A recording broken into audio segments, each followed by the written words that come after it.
So ఇప్పుడు మన కేదార్నాథ్ ఇక్కడ స్టార్ట్ అయిందనమాట. ఇక్కడ కేదార్నాథ్ సోన్ప్రయాగ్ నుండి గౌరీకొండకి వెళ్ళాలంటే మనం క్యాబ్ బుక్ చేసుకోవాలి. క్యాబ్కి వచ్చేసి పర్ పర్సన్కి వచ్చి 50 రూపీస్ అనమాట. సో నేను చూసి చెప్తాను. ఇక్కడ జీప్స్ అనేది మనకు అవైలబుల్లో ఉంటుంది.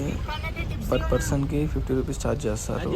సోన్ప్రయాగ్ నుంచి పైన గౌరీకొండ వరకు తీసుకెళ్తారనమాట. ఇదే గౌరీకొండ అనమాట.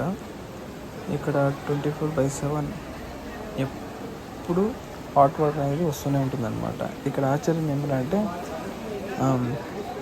ఈ చిన్న హాట్ వాటర్ కోనేరు పక్కనే ఒక పక్కన అలకనంద నది అనేది వెళ్తూనే ఉంటుంది. అక్కడ వాటర్ మాత్రం -డిగ్రీస్లో ఉంటుంది. ఇది మాత్రం హాట్ వాటర్ అనమాట.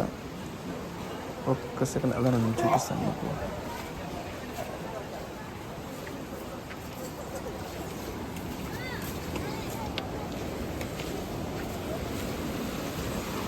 ఈ అలకనంద నది అనేది కింద రుద్రప్రయాగ్ అనే ప్లేస్ వరకు వెళ్ళి అక్కడ గంగా నదిగా మారి హరిద్వార్ వైపు వెళ్తుందన్నమాట.